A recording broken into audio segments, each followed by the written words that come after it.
সোহাগ, আপনাকে ধন্যবাদ। আপনি যেমনটি বলছেন এবং তার আগে একটি প্রতিবেদন দেখাচ্ছিলেন, এই মুহূর্তে রয়েছি সাভারে ঢাকা 19 আসনের এবং আমরা যদি দেখাই যে যে আগামী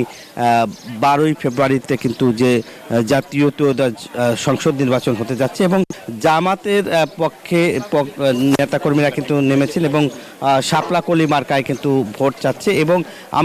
আমরা দেখছি যে শাপলাকলি মার্কায় ভোট চাওয়ার জন্য সকাল থেকে রাত পর্যন্ত কিন্তু প্রচারণার জন্য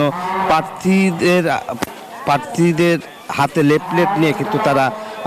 আনাচে কানাচে এখন নির্বাচনের যে উৎসব আমেজ সেটা কিন্তু আপনার দেখতেই পাচ্ছেন যে প্রত্যন্ত অঞ্চল থেকে দোকানপাট বিভিন্ন জায়গায় কিন্তু তারা মূলত ভোট চাচ্ছে এবং আমরা যদি বলি যে প্রত্যন্ত অঞ্চলের চায়ের দোকান থেকে সব জায়গাতেই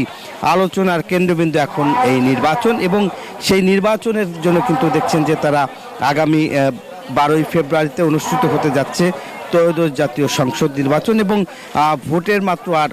প্রচারণার কিন্তু 4 দিন বাকি রয়েছে। এরই মধ্যে কিন্তু আপনারা দেখতেই পাচ্ছেন যে যেহেতু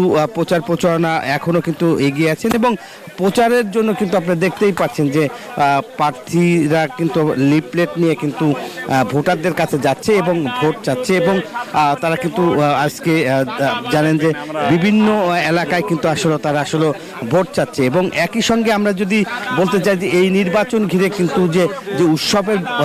উৎসব সাথেই কিন্তু আসলে তারা প্রচারণা চালিয়ে যাচ্ছে। এই ছিল আমার কাছে ঢাকা 19 আসনের নির্বাচনের প্রচারণার সর্বশেষ তথ্য। ফিরে যাচ্ছি স্টুডিওতে। নাজমুল, আপনাকে ধন্যবাদ।